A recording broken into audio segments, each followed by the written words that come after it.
Hi, we are the New York City Taxi Data set group, and our project is called Catching a Ride in the Big Apple. Now just to take a quick look at our data set, this is one of the CSVs that we've been working with, and immediately you can see that there are a lot of attributes. There are actually 19 in total here. More importantly than that, there are a ridiculous number of rows, this one having over 10 million, with each row representing a single trip in a New York City taxi.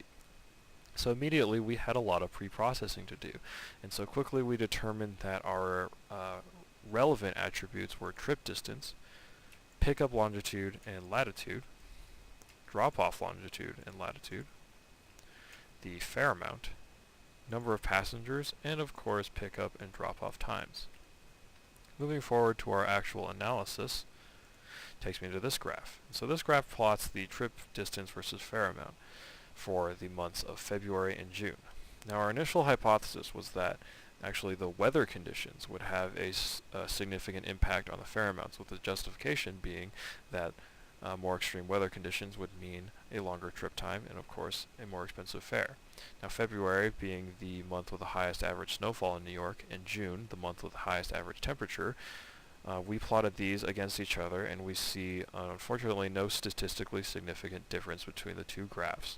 And so that shot down our initial hypothesis very quickly. Now this takes me to our second form of visualization. This is a simple web app we created with the Google Maps API. Now as we zoom in a little bit further, we can see the actual clusters showing the pickup locations for taxis. So immediately we can see that the largest concentration of taxi trips happen around Manhattan, specifically around Midtown. Now this makes sense because it's home to all of the high-profile attractions like the Empire State Building, Times Square right here, Rockefeller Center, and even the United Nations headquarters over here. However, as we move a little bit further north, we can see that there's also a pretty significant concentration of taxi rides in the Upper East Side. Now as we move even further north, we can see that there's a significant drop-off as we look around Harlem. Now getting a little bit closer into this, we actually plotted the frequency of pickup areas and drop-off areas on a histogram, and we can see the exact same thing, with the highest points being in Midtown, the Upper East Side, and actually Lenox Hill. Now we did a little bit of digging, and we discovered that the Upper East Side and Lenox Hill were actually two of the wealthiest residential areas in Manhattan, with Harlem being one of the poorest. Now taking a look at this frequency of trip distances, we can see that the vast majority of trips in New York City taxis are very short, less than 3 miles.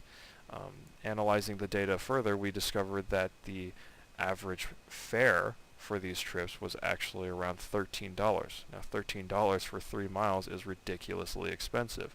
And so this makes sense, as the highest concentration of New York City taxi trips happen around either very wealthy areas or areas of high-profile attractions. And so this indicates to us that the leading factor that contributes to the areas of high taxi traffic is not weather, but rather socioeconomic status. And so we hope that having a product like this readily available will allow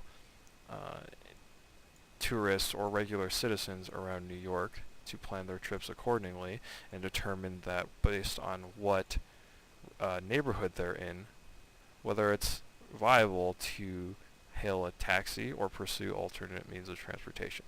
Thank you.